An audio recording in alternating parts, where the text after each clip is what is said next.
Hi అండి, అందరికీ నమస్తే. Good morning. నా పేరు బెనర్జీ. మన ఛానల్లో @ నా ఆంధ్ర.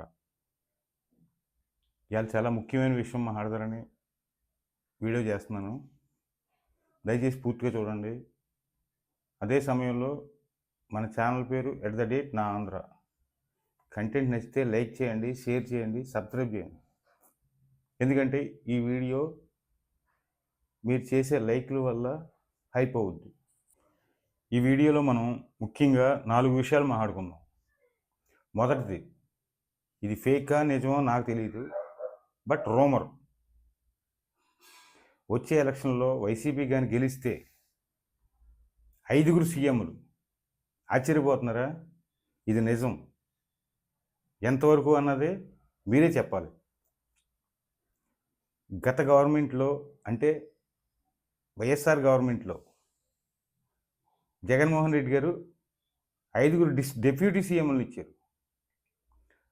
ఇప్పుడు అందరికీ అవకాశం ఇస్తామని చెప్పి 5 సీఎంలను చేస్తాను, నేను 1 సంవత్సరమే చేస్తాను, మిగిలిన 4 సంవత్సరాలు బయట వాళ్ళకి ఇస్తాను అని చెప్పి అనధికారికంగా చెప్పినట్టు తెలుస్తుంది.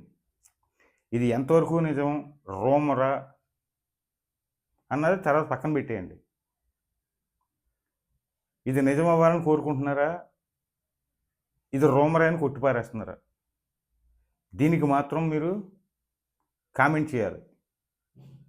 ఇంకా నెక్స్ట్, ఈ 5 ఎవరు అనుకుంటున్నారా? First Ambati Rambabu, next Perni Nani, third Botsa Satyanarayana గారు, ఫోర్త్ సస్పెన్స్. ఈ 3 కన్ఫర్మ్. 4వ వ్యక్తి ఎవరన్నది జగన్మోహన్ రెడ్డి గారి యొక్క ఆలోచన విధానం బట్టి ఉంటుంది. అది కూడా జరిగితే ఈ ప్రపోజల్ ఎంతవరకు కరెక్ట్గా ఉంది మీరే చెప్పాలి.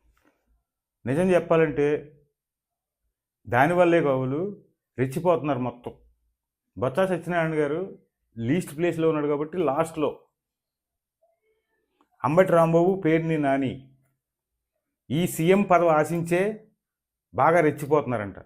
మన మడమ తిప్పని మాట తప్పని అన్నగారు ఖచ్చితంగా వీళ్ళకి సీఎం ఇస్తాడా, ఇవ్వడా?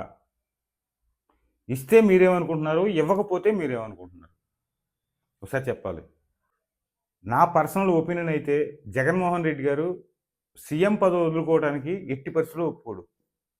ఎందుకంటే ఆయన సీఎం కోసం మాత్రమే పార్టీ పెట్టాడు, సీఎం అవ్వాలనే పార్టీ పెట్టాడు, జనం కోసం కాదు. ఇది 100% షూర్. పైగా ఆయన ఫేక్ను నమ్ముకున్నాడు, రియాలిటీలో లేడు. ఆయన రియాలిటీలో ఎందుకు లేడు అని నెక్స్ట్ వీడియో కొనసాగింపుగా నేను చేస్తాను. సిరీస్ ఆఫ్ వీడియోస్ చేస్తాను దీంట్లో. ఈ వీడియో ముందు మీరు లైక్ చేయండి. నెక్స్ట్ ఎందుకు లేడు అన్నదానికి నేను సమాధానం చెప్తాను. ఓకే.